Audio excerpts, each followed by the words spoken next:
We've spent quite a bit of time on this channel so far looking at all different kinds of games and variations of this blue hyper-realistic goober over here. But something we haven't really done yet is look at the many horror games that were created for his main rival, Bing Bing Wahoo Man.exe. If there's one character that rivals the amount of spooky fan games that Sonic has gotten over the years, it's definitely Mario, which isn't really all that surprising since every popular franchise nowadays has a horror parody floating around out there somewhere. I mean, it is Rule 34 of the internet after all. If it exists, there's an EXE parody of it. Wait, did I get that right? And with Mario being pretty much the face of video games, it's only natural that he has a whole bunch of them, and we're going to be playing some of them today. Like always, links to all of these games will be in the description in case you want to play any of them yourself. And with that said, let's get right into the first one. The first game we're going to be playing is called Left Behind. It's based on the All-Stars version of Mario Bros. 1 and is made by a developer called White Void, who actually made 2 of the games featured in this video, so big shout out to them. The game starts off like any regular game of Mario Bros. 1. We grab a mushroom, murder a Goomba in cold blood, you know, just normal Mario things. As we make our way through the level, however, the game starts to get a little quirky. First, the question blocks disappear, then in classic EXE fashion, the enemies disappear as well, and finally, the music cuts out. When we eventually reach the flagpole, the game glitches out completely, and some text pops up saying, "Have you already forget me?" We then get jump scared by Luigi, who now has an S on his head for some reason. Right after that, we get put back into the level, only the sky is now completely dark, and after a bit of walking, we get some more text saying, "Let's play, Tommy." Or Tommy with an H? Is that even a thing? I'm just gonna call him Thomas. We then get teleported to a dark, foggy mountain area, and have to find our way through it. Eventually, we run into this strange figure, quickly backing up into a pipe. And I just want to mention that I did not add that evil laugh sound effect that you just heard. That is part of the actual game. After some more walking, we get hit with another jump scare, after which Luigi begins to chase after us, and we have to do some platforming while trying not to get caught. At the end of this little chase sequence, the ground collapses beneath our feet, and we get dropped into a cave which has a Super Nintendo hanging on the wall for some reason.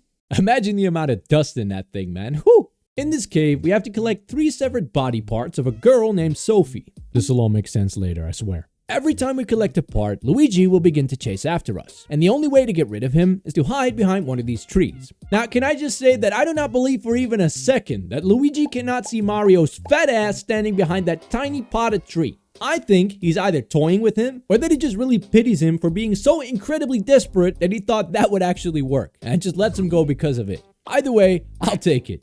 Now, I gotta admit, this section of the game was actually quite challenging, as Luigi is pretty fast and could just no-clip all over the place, while we as the players are bound to this pesky little thing called collision. But with a bit of patience, I was eventually able to get through it and collect all of the parts, and after doing so, we make our way back to the beginning of the cave and put all of Sophie's body parts in the Super Nintendo hanging on the wall. It's not a thing I thought I'd ever say. The Super Nintendo then flashbangs us for no reason and gives us a purple key. Now, I've watched enough Dora the Explorer to know that colored keys unlock things of the same color. So after finding the purple gate, we make our way through it and get dropped into an even deeper section of the cave. Here we run into a yellow switch, and when we activate it, one of the Luigi statues in the background turns into the actual Luigi and starts chasing us once again. After surviving this final chase sequence, we get to actually meet Sophie, who somehow seems to have Frankenstein herself back together again. It is then revealed to us that Luigi has actually been Sophie all along, and that Sophie and Thomas used to know each other and got into an accident together in which Thomas survived and Sophie unfortunately did not. For some reason, Sophie now seems to be pissed at Thomas for making it out alive and not being able to save her, which, I don't know, seems a little salty to me. But then again, I've never died before, so I don't know how much that can really affect a person's rational thinking skills. Apparently, giving Thomas survivor's guilt wasn't enough, as when we finally make it out of the cave, Sophie just straight up decapitates him and then jump scares us, ending the game in the process. Yeah, I don't know, I'm no detective, but I feel like we're really missing some crucial details here. So I did some research, and it turns out that Sophie and Thomas were actually siblings who went to explore a cave together, during which Sophie accidentally slipped, and Thomas just let her die on purpose for whatever reason, which is why she's now come back to haunt him in the game. That's about all the info I could find though, and I still feel like we're missing some backstory as to why Thomas would just let his sister die like that, but it at least explains why Sophie is so mad at him, and rightfully so, I'd say. Screw you, Tommy with an H. But yeah, overall, I really enjoyed this game. I think the sprite work looks great, and I like that it has some actually interesting gameplay that isn't just walk to the right. Oh, and I didn't even mention this yet, but can I just praise the developer Whitevoid real quick for putting actual functioning checkpoints into his games? Because a lot of these EXE games make you replay the entire game again after a game over, which can be super annoying and frustrating. So I really appreciate developers who take the time and effort to make sure that that doesn't happen. Highly recommend you give this game a try if you haven't done so already. But with that said, let's move on to the next one. Mario 85 is without a doubt the most popular game we'll be playing in this video. It's made by Squishybox and is based on the original version of Super Mario Bros. I think if there's one Mario horror game out there that rivals Sonic.exe in popularity, it's definitely this one, which is actually quite impressive, as since it's only a demo, there's not a whole lot to the actual game itself. On the main menu, the single player option is not selectable, so we're forced to start a two-player game. The game has this CRT filter on it by default, which actually looks really cool in my opinion, but for the sake of the video, I decided to turn it off, because I feel like it makes it a little bit easier to see what's going on. Aside from the music being a little bit off, the beginning of the level actually plays out pretty normal, until about halfway through, when the screen suddenly turns dark, and this creepy looking Mario appears, breathing all up in our ears like it just got back from running a damn marathon or something. Seriously, listen to this.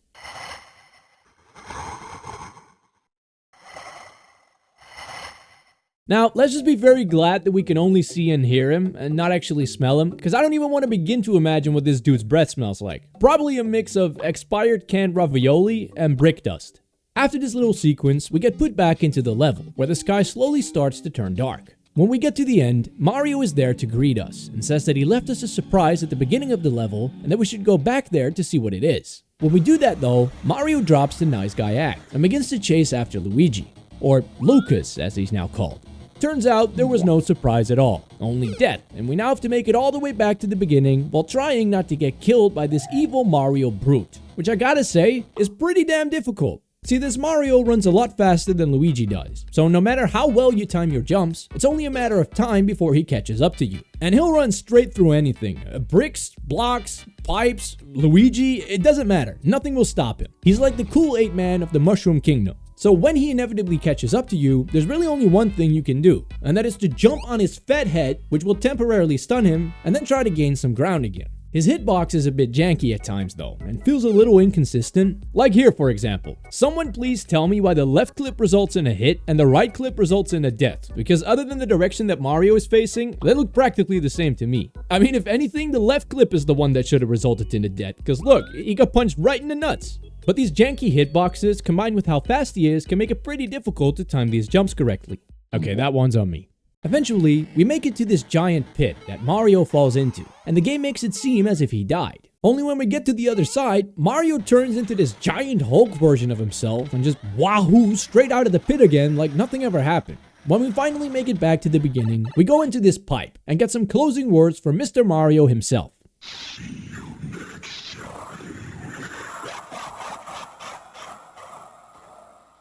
And that's the end of Mario 85. Wait, hold on. Does that say part of the upcoming World 1 demo? You mean to tell me that this game is a demo for a demo? Yo, these EXE games sure love their demos, man. This is getting out of hand. But yeah, overall, I think it's a great demo. Though I do believe that, as of right now, it's way too difficult. It took me well over 30 minutes to beat it, and considering that this is only supposed to be the first level of the full game, I'd say the difficulty could definitely use some tweaking. But other than that, I'm really looking forward to the full release. And I know I'm not alone in that, because this game has seriously popped off since it came out. Especially the character MX, which is what this version of Mario is called. I've seen this guy pop up in the strangest of places, and it really feels like he has slowly become the definitive Mario equivalent of Sonic.exe. And I'm all for it, man. I really like his bulky design, and the fact that he doesn't even have a single drop of hyper-realistic blood on him really makes him stand out from a lot of other EXE characters. Can't wait to see more of this guy in the future, but for now though, let's move on to the next game. Crucis Mortem is the second game in this video made by Whitevoid. It's based on the USA version of Mario Bros. 2 and has a pretty interesting beginning. Instead of loading you right into the game itself, it opens up on a fake desktop, which has its very own virtual assistant called Daisy. Now, Daisy here is very lucky that there's no Internet Explorer on this thing, or I would have replaced her with Bonzi Buddy immediately. There are a couple of different things you can do on this desktop. You can check out some mysterious images and audio files, and you can even play an entirely separate game called Millie's Nightmare, which is pretty cool. But in order to actually play the main game, you need to open up an emulator program which you can use to load into the several NES ROM files that are downloaded onto this PC. Most of these files are basically just short little side missions that add a bit more detail to the game's lore, but the main game is accessed through a file called dumpedrom.nes, which when opened up, loads up Mario Bros. 2. The only character we can select here is Luigi, as selecting any of the other characters will instantly crash the game. Immediately upon starting the first level, I could tell that there was something horribly wrong with this game. I couldn't really figure out what it was exactly. I mean, it looked fairly normal to me, but still, something felt off. At the end of the level, we can find Mario standing in the void, and judging from the dialogue, he seems to be suffering from some kind of body dysmorphia, which is kind of understandable. I mean, where even is his face? Oh, never mind, there it is. After that jump scare, we get teleported to some kind of dark forest area, where we run into this strange gate that has a pulsating head on it for some reason. I don't really know what that's all about, but I just threw a turnip at it and it went away, so I guess I'll take it. We then make our way onto a bridge, where it is revealed to us that Mario is going through a bit of an existential crisis, before he suddenly appears in the background with a giant gaping hole in his head and crushes Luigi with his hands. But Luigi, being the Giga Chat that he is, manages to survive this, and just gets knocked out for a bit. And when he comes to again, we find him chained up somewhere in a cave. We then pull a little Houdini, break free of our chains, and try to find a way out of here. All throughout this cave, there are these strange zombie-like creatures that spit projectiles at us, and they kind of remind me of the Re-Deads from Legend of Zelda. There are also these crawler zombies, which are a lot faster and have the ability to jump. And they also do a little emote if they manage to kill Luigi. Eventually, we come across this very crusty looking toad who appears to be missing the lower half of his body. Very unfortunate. Conveniently for us though, he's holding the key that we need to unlock the gate behind us. And since he doesn't seem to be needing it anymore, we take it from him, open up the gate, and move on. A little bit later, however, this toad suddenly attacks Luigi from behind, catching him off guard. But Luigi is a quick thinker, so he immediately whacks him across the fucking head with the rock, which temporarily stuns the toad, giving us an opportunity to make a run for it. At the end of this little chase sequence, we spot a big red button on the ceiling, and when we press it, a gate drops down, which blocks the toad from chasing us any further. Let me in! Let me in, please! Naturally, we give him a little teabag and go on our merry way, until we eventually come across another bridge. Once again, Mario breaks it, causing us to fall even deeper into the cave.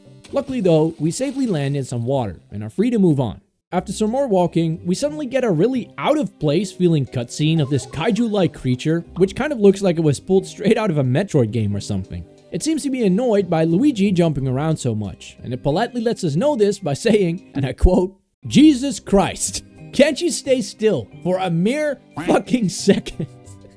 If I tell you to not move, you don't move. Don't make me repeat myself, or you'll find out."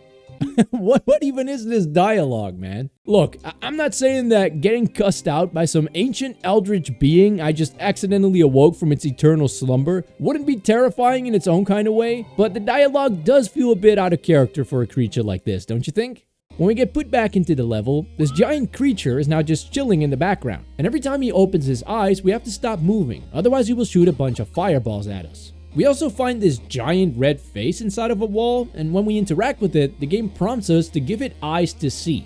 I swear, this game is getting weirder by the minute. Luckily for us, someone seems to have already planned for this exact scenario, as we then come across two arrow signs that point us straight towards where the eyeballs are. We then have to simply follow the paths that these signs point us to, and at the end of both of them, there's a locked gate with some sort of skill next to it. Now, in order to open up these gates, we need to toss a turnip onto the scales, which of course can be found all the way back at the beginning of each path. However, this turnip isn't just like any regular old turnip. Now this is an evil turnip, and it will slowly start to kill Luigi the moment it's picked up from the ground. So we only have a limited amount of time to make it back to the gate. After opening up the first gate and picking up the eyeball, the giant monster thingy in the background gets a little upset and begins to chase after us. What the hell is even that? When we successfully make it back to the beginning of the path, a gate drops down behind us, which somehow seems to calm the creature down again. I mean, I doubt it's because it can't get through that tiny little gate. The thing is like 20 times its size.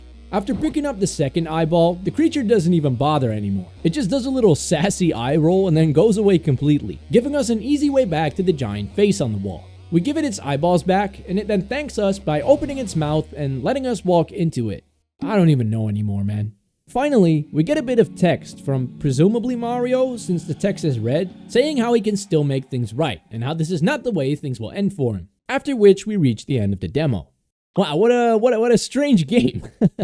I gotta say though, in terms of gameplay, it is hands down the best game in this video. Like, it's not even close. It was genuinely fun to play through, and it even has controller support. I mean, what more could you possibly want? The game provides a fair challenge, and you'll definitely die a couple of times, but it's not overly difficult to the point where it becomes frustrating, which is something that a lot of these EXE games suffer from. On top of that, the sprite work is also really well done. I mean, the game looks amazing. I just didn't understand anything at all about the game's story and have so many questions. Like, what is this weird kaiju creature doing in a Mario 2 game? And why does Mario have a giant gaping hole where his face used to be? But then again, it is only a demo, so I guess this will all get explained in the full release, which I really hope will actually release one day, but I guess we'll have to wait and see. For now though, let's move on to the next and final game.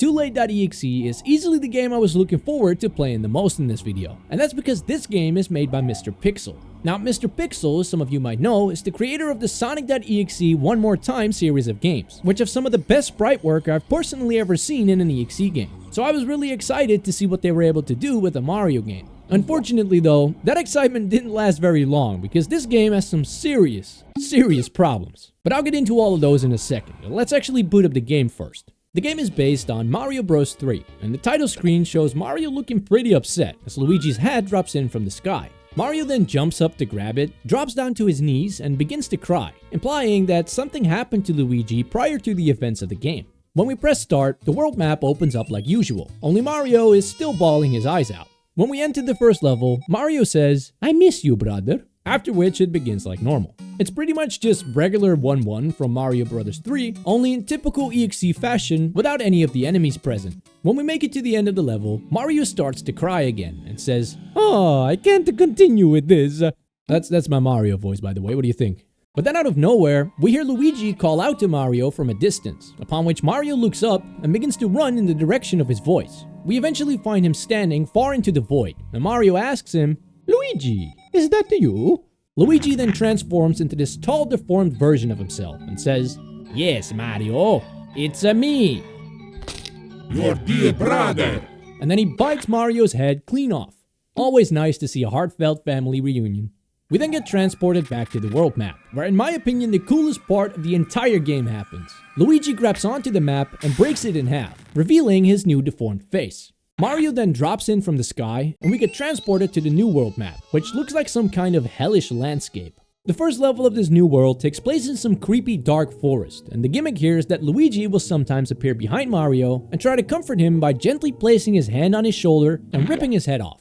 But Luigi, as we all know, has always been a little shy, and so one of the things that terrifies him the most is direct eye contact. So in order to prevent him from ripping our head off, we simply have to turn around and look him straight into his cold, dead eyes, which will make him go away. Now this wasn't very difficult or anything, but it did get a bit annoying towards the end, as he begins to appear more frequently the further you progress through the level. And as you can see in the footage here, I could barely turn around towards the end before he popped up again, which sometimes made it unnecessarily difficult to time certain jumps. But with a bit of patience, it was nothing unmanageable, which is more than I can say for this next level. A level I like to call the bane of my existence. Here we have to navigate our way through a dark cave, where the only light source is a torch that Mario is holding. Now this torch will slowly go out over time, and you have to constantly reignite it by touching these bonfires that are scattered throughout the level. Luigi will also appear in the background sometimes, and when he does, you have to quickly hide behind one of these rocks before he opens his eyes, otherwise he will kill you. Now, as far as I could tell, there's absolutely no pattern to when he appears, and I'm pretty sure it's just random, making some deaths feel incredibly unfair, especially during these swimming sections, where the physics of the game are so broken that if you stop moving for even a second, you just fall right through the water straight to your death. So that means that if Luigi appears when you're in the water, there's nothing you can really do about it, since you can't stop to hide behind one of the rocks. You're just kinda screwed if that happens. And to make matters even worse, there are also a whole bunch of random pits scattered throughout the level, which you can barely see due to the very limited amount of light that you have. Because of this, the only way to find out where these pits are, really, is to fall into them and die, which kind of turns the level into this trial and error simulator with a random death mechanic on top of it. Now this would be one thing if there was actual room for error, but that's just the thing. There isn't. You start this game off with 4 lives, and you automatically lose one of them when Luigi bites your head off at the beginning, meaning you really only have 3. Now that might not have been too bad if it weren't for the fact that this game has some of the worst physics I have ever seen in a video game. Look, I don't really know how to explain a game's physics to someone who hasn't played it before. It's kind of one of those things you just have to feel for yourself, but trust me when I say that it's not good, man. It's incredibly clunky. Because of this, I had usually died once or twice already before I even made it up to this level, meaning I'd only get 1 or 2 attempts at it before I game overed again. But I would have been able to forgive all of that if it weren't for the fact that this game has absolutely 0 checkpoints. None. If you game over, the game automatically closes itself and you have to restart from the very beginning, meaning you also have to sit through all of the unskippable dialogue and cutscenes again, only to die to some random ass pit you couldn't possibly have spotted. Look man, as cool as I think that this cutscene is, after watching it for the 30th time, I wanted to snap my monitor in half the same way Luigi did the world map. I just don't understand why this game is so intent on wasting your time. It's like it's actively trying to discourage you from playing it again. And I'll be honest with you, it worked. Call it a skill issue, I guess, but for the sake of my sanity, I eventually had to give up, man. I'm sorry. I tried, I really did. I do want to say though that in no way do I mean any of this as hate towards the developer Mr. Pixel, because I know they worked really hard on this, and visually the game genuinely looks incredible, but unfortunately it just doesn't play very well. I do quickly want to show you what the rest of the game looks like, however, so I will be using some of SunFIRE's gameplay footage to do so. They have a giant library of all kinds of EXE and other creepypasta game walkthroughs on their channel, and I will leave a link to SunFIRE's channel in the description, so definitely go check them out.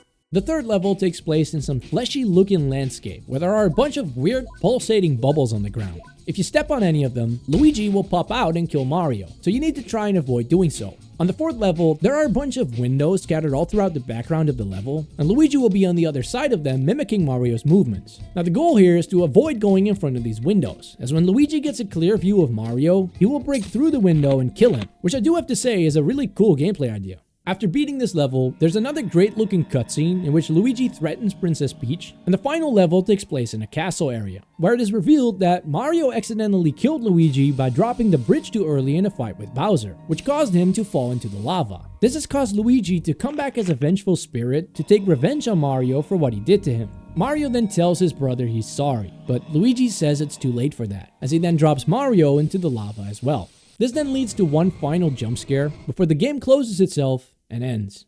Yeah, like I said, I think it's an amazing looking game with some actually really creative gameplay ideas as well, but unfortunately it's just not executed very well, and as of right now, the game is just unnecessarily frustrating to play. If I could suggest one improvement, it would be to just implement a simple checkpoint system after each level, just so you don't have to replay the entire game again after a game over. Because to be honest, that's the main thing that made me stop trying. It just felt like the entire game was actively designed to waste my time. I really hope this game receives some sort of update or maybe even a remake in the future, because I do think there's a lot of potential here. But until then, I'd suggest just watching a let's play of the game or something.